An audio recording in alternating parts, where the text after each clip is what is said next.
मनोज बनर्जी जी मंडल के सभापति उपस्थित हैं। हमारे भोला जी अभी भाषण दे रहे थे। नवीन जी आए हुए हैं, हमारे कलकत्ता से ऑब्जर्वर हैं।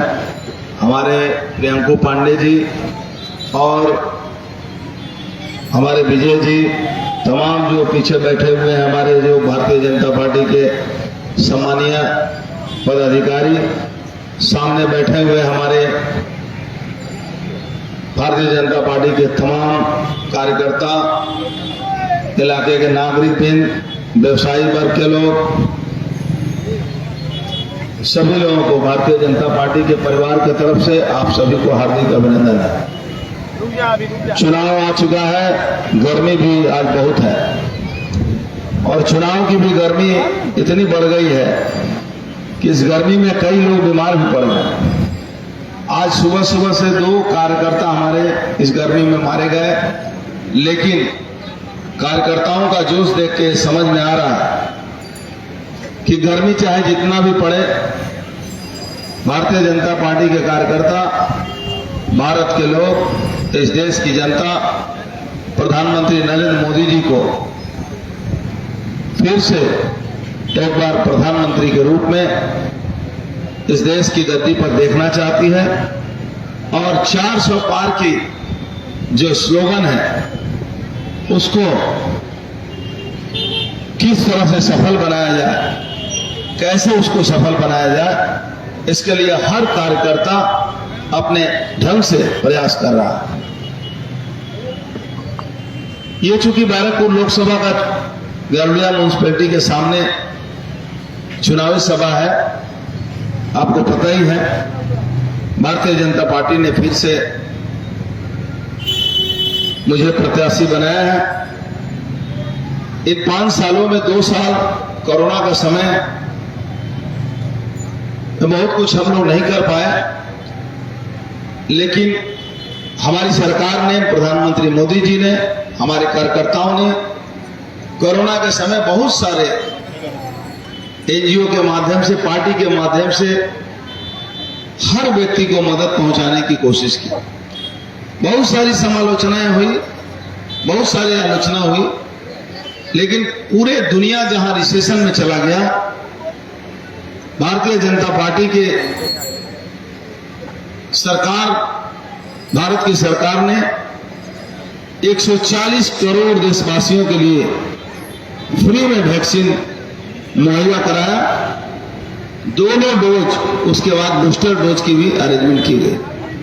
बहुत सारे अस्पताल बनाए गए, बहुत सारी सुविधाएं प्रदान की गई। इसमें बैरकपुर में भारतीय जनता पार्टी के कार्यकर्ता कहीं पीछे नहीं है। हर कार्यकर्ता अपने ढंग से लोगों की सेवा की। बैरकपुर एक ऐसा जगह है जिस जगह के बारे में कहा जाता है कि बैरकपुर मंगल पांडे से इसका इतिहास शुरू हुआ है। 1857 साल में मंगल पांडे जी ने सिपाही विद्रोह किया था, जब देश गुलाम था, अंग्रेजों के गुलामी में हम जी रहे थे। और इसी बैरकपुर में मंगल पांडे जी को फांसी दी गई, लेकिन उनका विद्रोह था। और आज भी भारतीय जनता पार्टी उस ऐसे व्यक्ति को नमन करती है जो बैरकपुर ऐसे जगह को पूरे इतिहास में और भविष्य में भी अमर किया है। जब भी बैरकपुर का नाम आता है तो मंगल पांडे जी के जो शहीद हुए उसकी चर्चा जरूर होती है। बैरकपुर की राजनीति की चर्चा भी थोड़ी करनी चाहिए। एक समय था बैरकपुर के राजनीति में, अगर टीटागढ़ से लिया जाए तो कृष्ण कुमार शुक्ला एक ऐसी हस्ती थे, कांग्रेस का जमाना था। उसके बाद नवापड़ा में आइए तो शुभेंदु राय ब्रदर, गरुड़िया में आइए तो केदार, स्वर्गीय केदार सिंह। इस तरह से भाटपाड़ा में चले जाइए तो हमारे स्वर्गीय पिता सत्यनारायण सिंह जी। इसी तरह से कई पुराने दिग्गज यहां राजनीति में उतरे। वामपंथी राजनीति में विद्युत गांगुली से लेकर दलित बंधु तोपदार जी से लेकर बहुत सारे वामपंथी राजनीतिक भी यहाँ राजनीति किए। 34 साल का शासन रहा। 34 साल के शासन में इस गिरोलिया की अगर बात कही जाए तो इस गिरोलिया की पहचान निश्चित रूप से कहीं न कहीं राजनीतिक व्यक्ति के रूप में केदार सिंह जी का था। उसके बाद तृणमूल कांग्रेस आया। 2011 में लड़ाई लड़ी गई, वामपंथी शासन का खात्मा शुरू हुआ और इस लड़ाई में बहुत सारे परेशानियों के बावजूद भी मैं जो इन नामों को ले रहा हूं, राजनीतिक अपना परिचय का मोहताज कभी नहीं रहे, राजनीतिक व्यक्तित्व के रूप में रहे। 2011 से आज का जो प्रार्थी है, ये 2011 से राजनीति में अगर कहा जाए तो राजनीति में मुकुल राय के पूछ पकड़कर ये मुकुल राय का ये राजनीति में है। उसके पहले नेहटी की राजनीति में करुण अधिकारी से लेकर और भिलन सरकार से लेकर इसी तरह के लोग, अशोक चटर्जी एक रिक्शा यूनियन करते थे और राजनीति में 2011 में मुकुल राय ने इस व्यक्ति को लाया और ये चुनाव 2011 में तो आप जानते हैं बेंची कुर्सी तक चुनाव जीत गया। उसके पहले वामपंथियों के खिलाफ लड़ाई में इस व्यक्ति का कहीं भी कोई जगह नहीं था, कहीं भी कोई लड़ाई में था भी नहीं। लेकिन जिस 2011 से 15-16 तक, जब तक ममता बनर्जी की शासन थी, ममता बनर्जी नेता थी, तब तक इसके कहीं भी इसका कोई जगह नहीं था।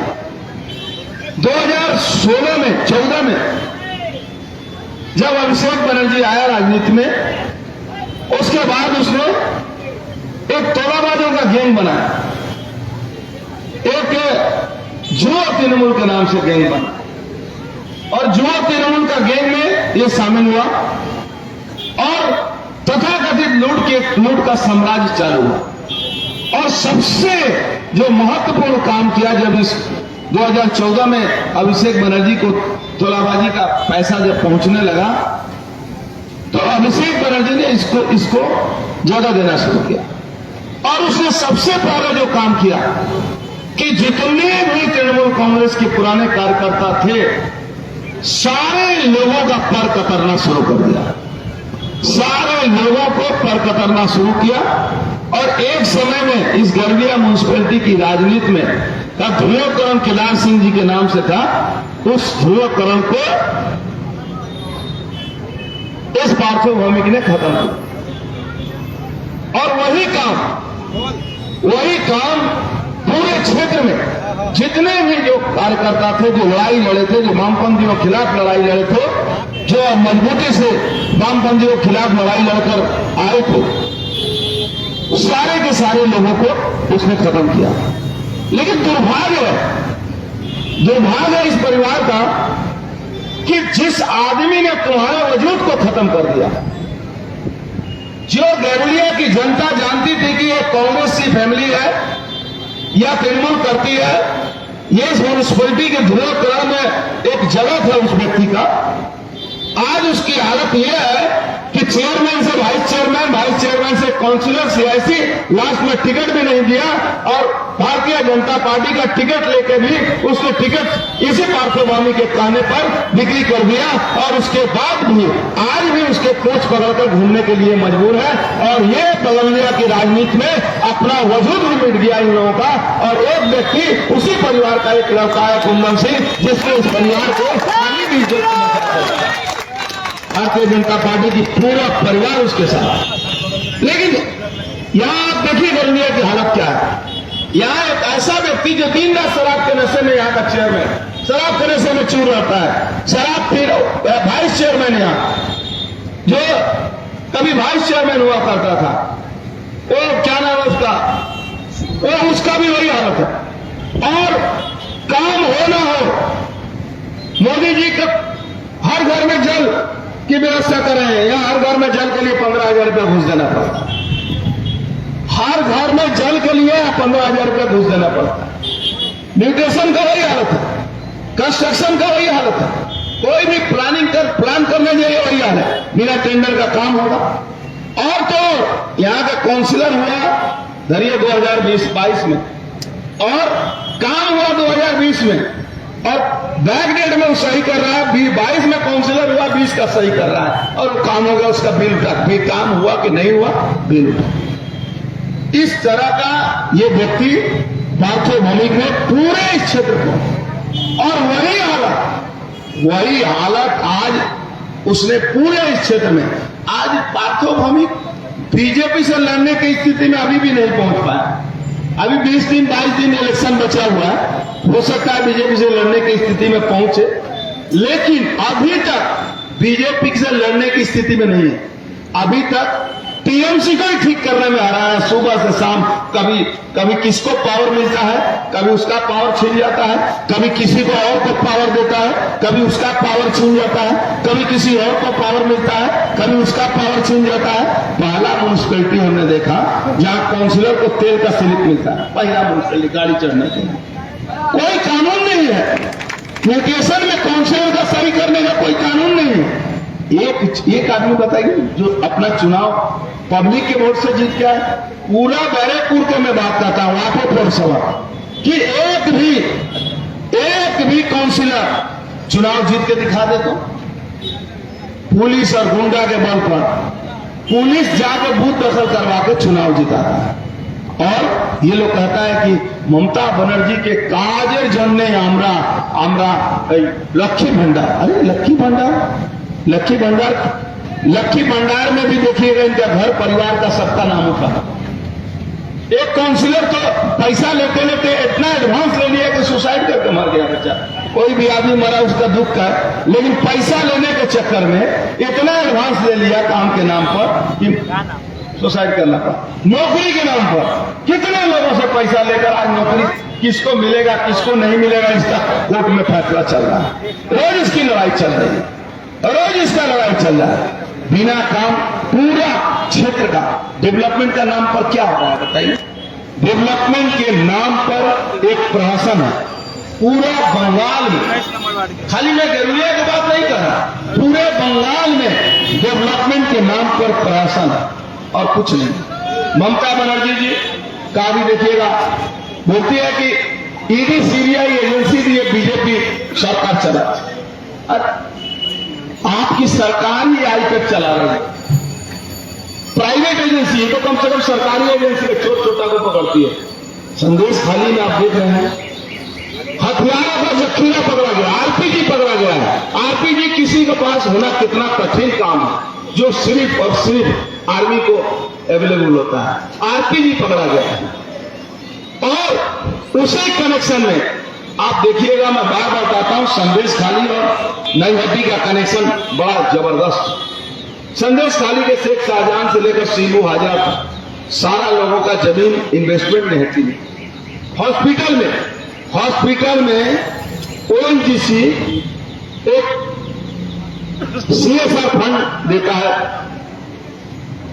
हमारे वहां के विधायक जी जो अभी चुनाव लड़ रहे हैं हमारे खिलाफ, उनकी 5 पेट्रोल पंप है, तो बेचारे उनको ओएनजीसी वालों से संबंध, तो ओएनजीसी वालों से संबंध होने के बाद उन्होंने क्या किया कि उनको सीएसआर फंड मिला। सीएसआर फंड मिला, सोचिए पूरा बैरकपुर में कम से कम 25 गो एनजीओ हो, रियल में 25 गो एनजीओ। रामकृष्ण मिशन ये भी एक एनजीओ है, भारत सेवा आश्रम वो भी एनजीओ है। हम लोग भी म्यूनिसिपैलिटी चलाए हैं, भारत सेवा आश्रम और रामकृष्ण मिशन। आप देखिएगा हमारा फंड का काम रामकृष्ण मिशन को हमने उनकी बिल्डिंगें बनाई, वहां बच्चों को पढ़ाई लिखाई कराया जाता है, बहुत सारे ट्रेनिंग होता है, स्किल ट्रेनिंग होता है। और इसने किसको दिया? नई हड्डी में सीएसआर फंड का काम हो रहा है। और काम किसको मिल रहा है? काम मिल रहा है किसको? संदेश खाली में एक एनजीओ काम करती है, मां शारदा वुमेन वेलफेयर डेवलपमेंट बोल के एक एनजीओ चलता है। उससे वहां का नेटिव म्यूनिसिपैलिटी में एक चलता है हॉस्पिटल, क्या बोलते हैं उसका, क्या है, मातृ सदन। उस मातृ सदन में उसने डायलिसिस सिस्टम, जो कि मैंने नवा बड़ा म्यूनिसिपैलिटी को डायलिसिस करने के लिए 50 लाख रुपया दिया। मैं तो राजनीति में निश्चित रूप से भारतीय जनता पार्टी का सिंबल पर लड़ता हूं। भारतीय जनता पार्टी का समर्थन है, भारतीय जनता पार्टी मोदी जी का विश्वास है, उन्होंने मुझ पर हमेशा से विश्वास किया है। आज से करीब 1.5 महीना पहले मैंने डायलिसिस सिस्टम का उद्घाटन किया, तो हमने तो म्युनिसिपैलिटी को दिया, म्युनिसिपैलिटी ने उसको खरीदा, वहां का उसको, आपकी म्युनिसिपैलिटी है, आप दे रहे हो किसको पैसा, आपका पैसा आ रहा है किसको, संदेश खाली के एक एनजीओ, संदेश खाली, बालू मल्लिक, ज्योति प्रिया मल्लिक, पहले उसका लूट का सारा पैसा वहां उनके पास आता था। जब उनका बाजार खराब हुआ तो अभिषेक बनर्जी ने पार्थोभूमि को संदेश खाली दिया। यही संदेश खाली के शेख शाहजहां को पार्थोभूमि ने कहा भद्रो लोग। ममता बनर्जी ने विधानसभा में कहा ओके टारगेट पॉलिसी, उसके बाद 58 दिन के बाद गिरफ्तारी हुई, उसके बाद सीबीआई की इंक्वायरी है, सीबीआई ने टेक ओवर लिया, ईडी ने टेक ओवर लिया, सीबीआई को दिया, सीबीआई इंक्वायरी कर रही है कि ईडी पर कैसे हमला हुआ। उस हमले के तहत उन शेख गाजी को एक है जिसको गिरफ्तार किया गया, नाजर थाना के पास गिरफ्तार नहीं हुआ था, वो आके सरेंडर किया और उसको दिखाया गया राहुल किला से लाया गया। और आज उस गाजी के, शेख गाजी के कहने पर, शेख गाजी के बताने पर वहां सीबीआई ने रेड किया और आरपीजी जैसे हथियार वहां से बरामद हुए। और आप 2 दिन 3 दिन पहले देखें, इसी नईहट्टी में पार्थोभूमि के घर के पास एक रेलवे का जगह है, रेलवे का क्वार्टर है, वहां से सैकड़ों बम बरामद किया पुलिस। और भी है उसका एक और शागिर्द है, उसके पास भी पुलिस, लोकल पुलिस का तो हाल जानते हैं, वो पहुंची वहां, पहले से उसको बता दिया गया, हमने इसको कंप्लेन इलेक्शन कमीशन को किया था, लाइव लोकेशन भेज के किया था। आप कभी मैं कहता हूं कि जितने लोग भी आप लोग यहाँ हैं, दुनिया की जनता जहां भी सुन रही है, अगर किसी को भी चुनाव के दिन आपको लगता है कि आपको वोट देने से रोकने के लिए कुछ लोग प्रयास कर रहे हैं, जिस जगह पर आप खड़े हैं वहां से लाइव लोकेशन आप इलेक्शन कमीशन को भेजिए। इलेक्शन कमीशन पैरामिलिट्री को भेजकर आपको चुनाव में वोट देने दिलाने के लिए ले जाएगा।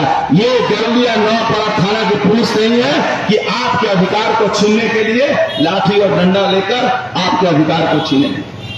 ऐसा नहीं हो सकता। आज देखे होंगे चुनाव हो रहा है, बात कर रहे हैं, बात कर रहे हैं, क्यों? पब्लिक तो है नहीं, जनता का समर्थन है नहीं, पूरी पार्टी गुंडा और पुलिस के बल पर चल रही है, पूरी पार्टी चल रही है गुंडा और पुलिस के बल पर। आप भारतीय जनता पार्टी करते हैं, भारतीय जनता पार्टी का झंडा लगे, आपके पास तुरंत पुलिस का फोन आ जाता है कि बाबा অনেক বাড়াবাড়ি হচ্ছে শুনছি আপনার নামে অনেক কমপ্লেন আছে। अरे भाई मैं तो सीधा साधा एक दुकानदार हूँ, बीजेपी करता हूँ, तो मेरे नाम से कहां से कम्प्लेन? एक हमारा गदाई नियोगी, जब मैं तृणमूल कांग्रेस करता था, जब से मैं तृणमूल कांग्रेस करता था, तब से वो आदमी तृणमूल कांग्रेस में 2019 से वो मेरे साथ में आया। बेचारे को 75 वर्ष उम्र, बाईपास सर्जरी हुआ। कल उनको पुलिस ने एक फॉल्स मुकदमा कराया है, क्या कि किसी को पैसा दे रहे थे कि बीजेपी को वोट दो। सोचिए कितना माने घटिया काम बंगाल के ममता बनर्जी के कुछ पुलिस अधिकारी कितना घटिया काम कर सकते हैं कि जेठिया थाना का पुलिस एक फॉल्स कंप्लेंट कराता है कि गदाई नहीं होगी, किसी को पैसा दे रहे हैं कि वो बीजेपी को वोट दे, और उसकी इंक्वायरी के लिए बूढ़े आदमी को, बेचारा बाईपास उसका हुआ है, उसको बुलाया जाए और बुला के कहा था अपना अनेक बड़ा अपना कैमरा देखे नहीं, अपना कैमरा बूझे नहीं। हमने कहा यार एक बूढ़ा आदमी 75 साल का आदमी जो बाईपास हुआ है, भगवान न करे कल को कुछ हो जाए, मरोगे तुम।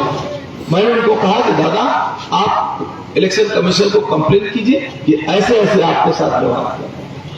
जिसके साथ भी पुलिस ऐसा काटना करती है, आप सीधे इलेक्शन कमीशन को अपना वोटर कार्ड नंबर देके सीधा इलेक्शन कमीशन को व्हाट्सएप कीजिए, मेल कीजिए। आपके घर के बच्चे सब कुछ जानते हैं, तुरंत उनको सूचना दीजिए। एक आए ममता बनर्जी की जो पुलिस का शासन जो चल रहा है, वो 1 मिनट में इनका धुआं निकल जाएगा, 1 मिनट लगेगा इनका धुआं निकल जाएगा। आप देख रहे हैं ना, आईजी डीआईजी तक का सस्पेंड कर दे रहे हैं। तो आपको डरने की कोई जरूरत नहीं है। और बैरकपुर की जनता मन बना चुकी है, बैरकपुर की जनता 2019 की गुंडागर्दी, आजकल नया नया तो भाषण दे रहा है आपको, गुंडा राज शेष करो। कुछ दिन पहले जनता राज लाया था, देखिए वो पोस्टर लगा था, जनता राज क्यों? तो राज चक्रवर्ती जनता राज लाया, अब गुंडा राज खत्म करने के लिए। 12 साल से तुम्हारी शासन है भाई, 12 साल से ममता बनर्जी 13 साल करीब हो गया वो मुख्यमंत्री है, और गुंडा राज खत्म करने की बात करो। यानी कि 13 साल में ममता बनर्जी जी को बैरकपुर का गुंडा दिखाई नहीं दिया। यहाँ मंच को बैठने वाला कौन आदमी क्रिमिनल है, पूछ के दिखाई नहीं था। और तृणमूल का कहीं भी मंच सस्ता है तो देखिएगा, दाहिने में नाक काटा, बाएं में कान काटा, सामने में गाल काटा, और मैक्सिमम एनडीपीएस खाया हुआ आसामी, मैक्सिमम एनडीपीएस खाया हुआ आसामी। और तृणमूल का एसेट लाइबिलिटी उसको करना है, ये लोग एसेट है तृणमूल कांग्रेस का। तो आज की स्थिति यह है कि आपको विचार करना, आप विचार कीजिए कि ये गुंडा राज कहने वाला जो पार्थिव भौमिक है, ये किस तरह से पूरे क्षेत्र में गुंडागर्दी का आलम बनाकर रखा। जो आप दूसरा मत विचार के छोड़ दीजिए, दूसरी बात, आप 2022 में जो म्यूनिसिपैलिटी का चुनाव 2022 में म्यूनिसिपैलिटी चुनाव को याद कर लीजिए, कैसे आपके अधिकार को छीना गया, कैसे, बस उसको याद करके आप देखिए, भारतीय जनता पार्टी को चुनाव में जिताइए। मोदी जी का आशीर्वाद प्राप्त है मुझे, मेरा नंबर हमेशा एक रहता है, मैं 2 नंबर काम ही नहीं करता, 2 नंबर मेरा कभी आता ही नहीं। 1 नंबर बटन है, टीपिए, मुझे वोट दीजिएगा, लेकिन असल में वोट मोदी जी के 400 पार के पास जाएगा। और वो 400 पार इसलिए जरूरी है, इस देश के लिए कई कठिन फैसले लेने हैं। इस देश के लिए ममता बनर्जी जैसी चोर सरकार के खिलाफ, ममता बनर्जी जैसी चोर सरकार के खिलाफ, अत्याचारी सरकार के खिलाफ जब बड़े फैसले लेने होंगे, उसमें संख्या की जरूरत है, और वो संख्या आप देंगे, और आपके दिए हुए संख्या से ही ये सरकार, मोदी जी की सरकार तीसरी बार बनी, और $5 ट्रिलियन के इकोनॉमी की तरफ देश जा रहा है। और $5 ट्रिलियन जो जाएगा तो देश किस जगह पर पहुंचा। मैं पहले भाषण के पहला वक्त मेरा यही था कि पूरी दुनिया रिसेशन में जा रही है, और भारत के प्रधानमंत्री 80 करोड़ लोगों को बिना पैसा दिए राशन दे, 80 करोड़ लोगों को, करीब 10 करोड़ से ऊपर आयुष्मान भारत में लोग को नाम अपना पंजीकृत किया है। मोदी जी का आयुष्मान भारत कोई भी नर्सिंग होम रिटर्न नहीं कर रहा है, लेकिन दीदी का स्वास्थ्य साथी 90% जाइए किसी भी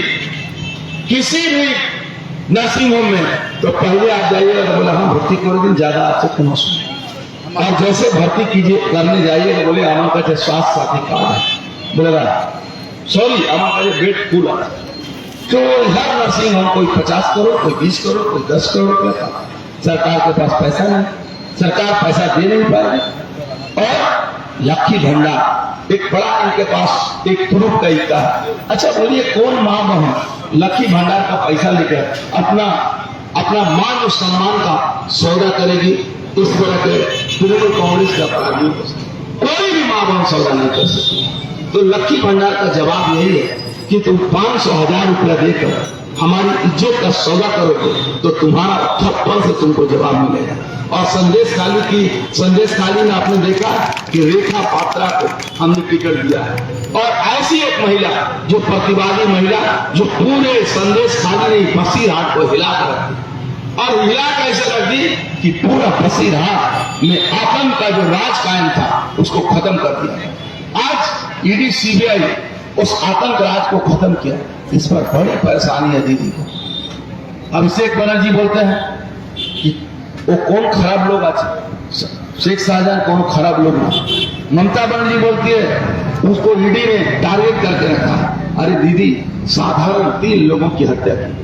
भारतीय जनता पार्टी के कार्यकर्ता हो सकते हैं, लेकिन हत्या करने के बाद उनके घर के लोगों को बॉडी तक नहीं मिला, आज भी नहीं मिला, और पुलिस उसकी बॉडी रिकवरी नहीं की। इस तरह की घटना करने वाली सरकार बंगाल में शासक का शासन चल रहा है, यहाँ कानून का शासन नहीं है। अगर कानून का शासन लाना है गरुड़िया की जनता को इस म्युनिसिपैलिटी के अत्याचार लुटेरे से बचना, तो आपको डबल इंजन की सरकार लानी होगी। आप कहेंगे तो मोदी जी का चुनाव है, ये लोकसभा का चुनाव है, तो यहां कैसे डबल इंजन की सरकार आई?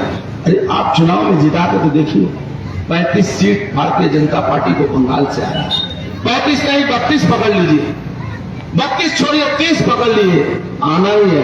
तृणमूल कांग्रेस डबल फिगर में नहीं पहुंचेगा, ये मैं दावे के साथ कहता हूं। और जिस दिन ये संख्या आप दे दिए, आप निश्चित रूप से जान लीजिए 24 से 25 नहीं होगा, ये शासन अपने आप गड़बड़ा के गिर जाएगा। और उसके बाद बंगाल में डबल इंजन की सरकार आएगी, डबल इंजन की सरकार आपको मदद करेगी। आप देखिए, एक छोटी सी बात कहकर मैं अपनी बात को समाप्त करूंगा। गरुड़िया में करीब शायद 10 महिला काउंसिलर है ना, 10 है कि 8 है? 8 है सर। माइनॉरिटी का वोट लेते हैं, बोलते हैं माइनॉरिटी, आप लोग बीजेपी को मत वोट दीजिए, बीजेपी एकदम माइनॉरिटी विरोधी আছে। 10 में 8 में एक भी माइनॉरिटी सीएसी नहीं, एक भी। एक समय था यहां वाइस चेयरमैन माइनॉरिटी के हुआ, एक समय था कभी, मुझे जहां तक याद है, लेकिन आज सीआईसी भी नहीं है और महिला एक सीआईसी भी नहीं है। माइनॉरिटी का तो है ही नहीं, महिला भी एक सीआईसी नहीं। उसी तरह भाग पड़ा मैं जब तृणमूल कांग्रेस में था, 3 माइनॉरिटियों का सीट था, तीनों को मैं देता था और तीनों जीत के आते थे, उनको सीआईसी भी बना। आज वहां एक जीतता है, उसको भी हाफ सीआईसी बनाकर रखा।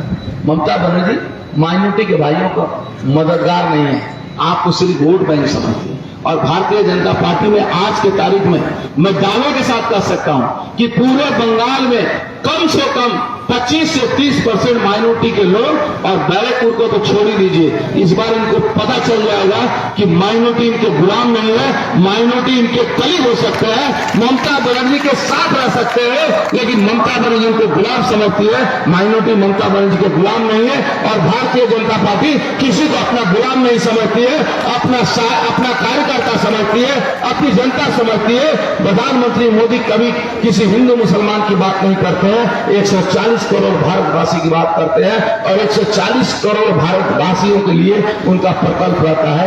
ये कभी प्रधानमंत्री नहीं कह सकते हैं। प्रधानमंत्री का बयान एक भी जगह दिखा दीजिए कि यदि तुम आमाके वोट ना दाओ ताले तुम्हार कोनो काज हमरा करबो ना। कभी भी नहीं बोल सकते हैं कि अगर तुम हमें वोट नहीं दोगे तो तुमको फ्री राशन नहीं मिलेगा। कभी भी नहीं कह सकते हैं कि तुम्हारा प्रधानमंत्री आवास योजना में तुमको घर नहीं मिलेगा अगर तुम बीजेपी नहीं करोगे। अगर तुम बीजेपी नहीं करोगे तो सरकारी नौकरी तुमको नहीं मिलेगी। अगर उत्तर प्रदेश बिहार से अगर संबंधित है, उत्तर प्रदेश से संबंधित है, मध्य प्रदेश से संबंधित है, तो जाइए पुलिस की नौकरियों में। किस तरह से माइनॉरिटी के लोग बच्चे सब इंस्पेक्टर बने हुए हैं, वहां के एसटीएफ में नौकरी करते हैं। कोई भी भारतीय जनता पार्टी से जुड़िए, आपको दोस्त बनाकर रखेंगे, आपको साथी बनाकर रखेंगे, कभी भी आपको गुलाम नहीं बनाएंगे। और प्रधानमंत्री मोदी का देखिए, हम लोग को हिंदी में बोला जाता है एक आदमी का औरा बहुत बड़ा होता है। प्रधानमंत्री मोदी का औरा इतना बड़ा है कि इस्लामिक कंट्री सऊदी अरबिया के राजा हमेशा प्रधानमंत्री से जब मिलते हैं तो लगता है कि कोई भाई मिल रहा है। आज अबू धाबी में 63 एकड़ जमीन पर वहां मंदिर बना है और उस मंदिर की स्थापना अबू धाबी के राजा और रानी हमारे रामायण को माथा पर उठाकर वहां उस मंदिर में पहुंचाई थी। तो ये है प्रधानमंत्री मोदी का औरा। और आप सिर्फ वोट की राजनीति करते हो। ईद का नमाज पढ़ा जाता है, वहां राजनीतिक भाषण देती हो। ईद का नमाज पढ़ा जाता है और वहां कहती हो कि माइनॉरिटी के लोग बीजेपी को वोट मत दो। ईद के नमाज में राजनीति का कौन सा जगह है? माइनॉरिटी के भाई तृणमूल का नेताओं से पूछिए कि हमारे धर्म के बीच तुम्हारा राजनीति का कोई जगह नहीं है। आज हमारे पार्टी के अंदर आप देख रहे होंगे रोज माइनॉरिटी के भाई, माइनॉरिटी के लोग आमडाना में ज्वाइन कर रहे हैं। आमडाना बड़ा घमंड है ना।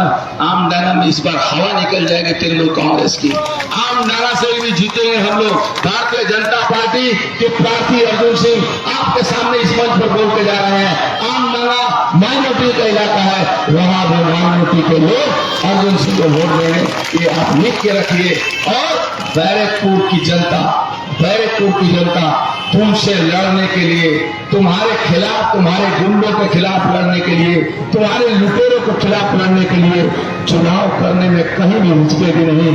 अर्जुन सिंह को ही अपना भाई समझिए, अपना दोस्त समझिए, अपना जो भी समझिए, उसी को वोट देगी। चाहे तुम कितना भी कुछ कर लो, चाहे तुम कितना भी नकली भतीजा खोज के निकाल लो, उससे कोई फर्क नहीं पड़ता है।